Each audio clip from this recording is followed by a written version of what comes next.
unpacking the intersection of food, medicine, and gun violence. A new research shared today at City Hall could lead to more strategic ways to prevent deadly shootings. WLWT News 5's Todd Dykes now live with news from the New Orleans area that could make the streets of Cincinnati safer. Todd? Yeah, Mike, and actually, it's no secret that being chronically hungry can lead to some very bad decisions, and that could include, if things really spiral out of control, using a gun to hurt someone. Well, there's new research that supports that premise, and city leaders in Cincinnati are eager to see if data about food and insecurity can help reduce deadly shootings here.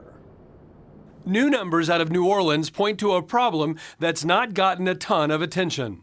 It's super clear that this is an incredibly complex issue.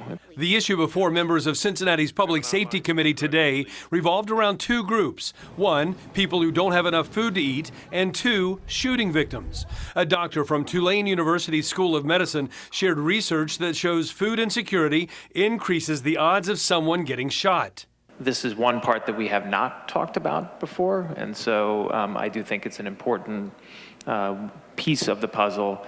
Today's presentation was spearheaded by Councilwoman Anna Albee. What we heard from the researcher today was that food security and providing food to community can be a solution to help address violence. The kind of research on firearms and hunger that was done in New Orleans was effectively not allowed for a couple decades because of the gun debate in D.C. Those restraints are now gone, which could lead to more research-based efforts designed to prevent deadly shootings.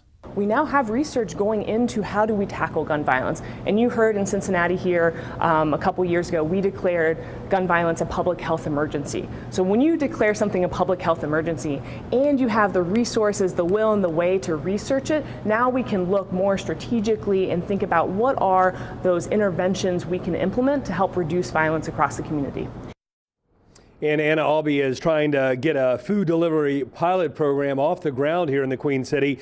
The goal would be to get more meals on the table in neighborhoods that have high level of violence and also food insecurity.